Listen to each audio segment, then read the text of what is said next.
নমস্কার। আমি আপনাদের স্নেহের ও ভালোবাসার কবি সুব্রত মিত্র।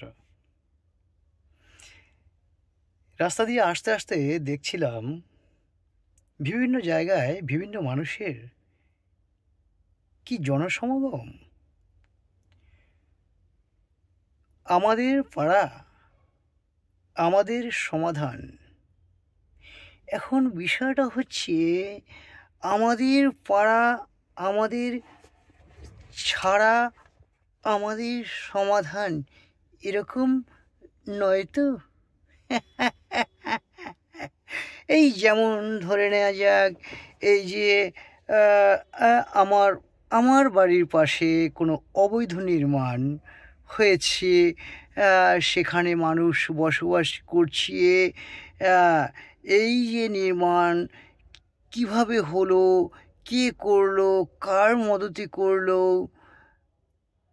বা এই ধরনের আরও কাজকর্ম, এবং সমাজে যেরকম অসাধু লীলা, আরও নানান রকম যেরকম আমরা টেলিভিশনে দেখছি, নানান রকম সময় খারাপ প্রভাবের শিকার হচ্ছি, সেই সমস্যাগুলো কি সমাধান হচ্ছে?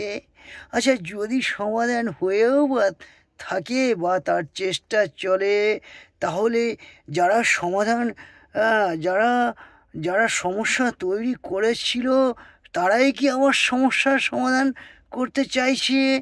হ্যাঁ, এটার সমাধানটা কোন প্রক্রিয়ায় হচ্ছে, কোন আঙ্গিকে, নাকি আবার সমাধান করতে গিয়ে অন্য কোনো আবার সমস্যার সৃষ্টি হয়ে যেতে পারে? এগুলো তো ভাবতে হবে। দেখুন, আমার বক্তব্য কোনো অন্যভাবে বা আপনারা কোনো কালারাইজ করলে, that is your matter, but I am speaking as a citizen of our society.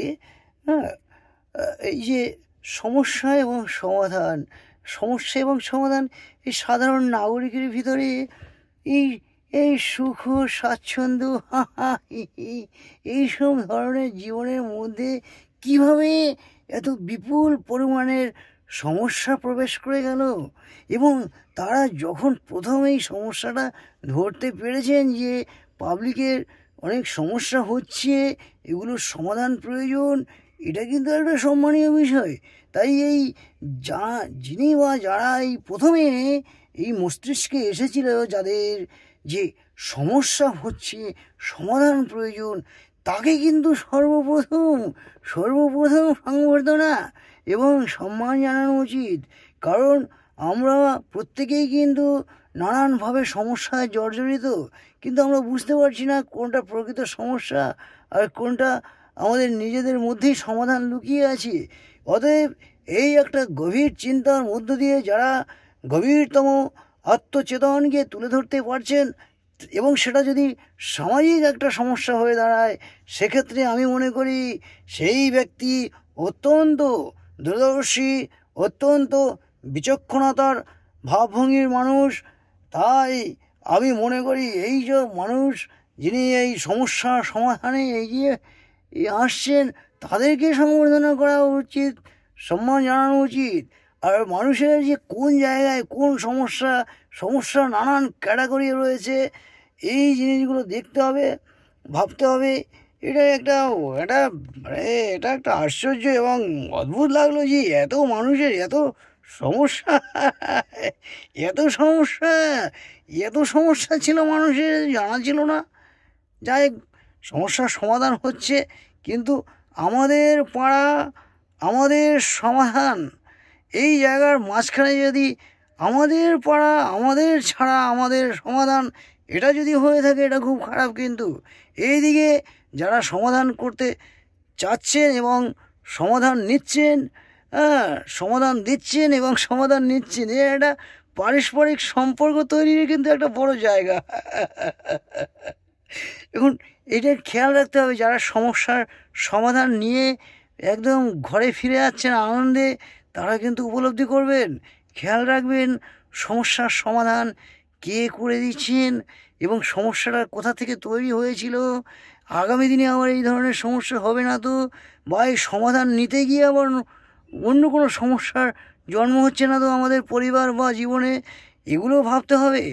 তাই অত্যন্ত উন্নত মস্তিষ্কের দ্বারা এগুলো ভেবে আপনারা পথে চালিত হবেন, একজন সাধারণ নাগরিক হিসেবে, একজন কবি হিসেবে, একজন মানবাধিকার কর্মী হিসেবে, হ্যাঁ, একজন আরও আলটিমেটলি আর কি একজন একজন মানুষ হিসেবে আমি আমি এই কথাগুলো মনে হলো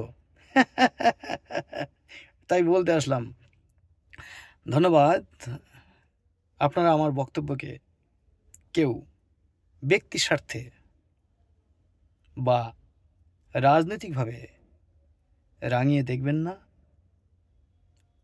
সামাজিক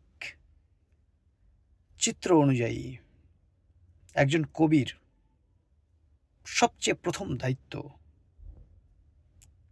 সেই দৃশ্য, সেই ঘটনা তার লেখনীর মধ্য দিয়ে, এবং তিনি তার যদি অপশন থাকে, যেমন আগেকার কবি সাহিত্যিকদের এই অপশন ছিল না, বর্তমানে রয়েছে, তারা যে কোনো মাধ্যমে মানুষের কাছে তার বক্তব্য, তার মনের ভাব প্রকাশ করবেন। এটা তার প্রধান কর্তব্য এবং দায়িত্ব।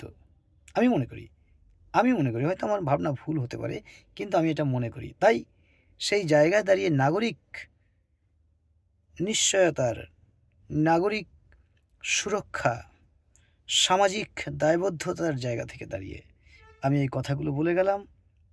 আপনারা খুব খুব ভালো থাকবেন। পশ্চিমবঙ্গ সহ ভারত এবং ভারতের বাইরেরও যে যে প্রান্ত থেকে আমাকে দেখছেন, আমার এই বক্তব্য শুনছেন, তাদের সকলের প্রতি আন্তরিক শ্রদ্ধা এবং প্রণাম জানিয়ে আজকের মতো আমার এই বক্তব্যের ইতি টানছি। ছোটদের প্রতি রইল আন্তরিক স্নেহ, ভালোবাসা।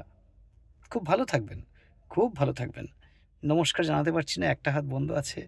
খুব ভালো থাকবেন। প্রণাম রইল সকলের প্রতি। ধন্যবাদ।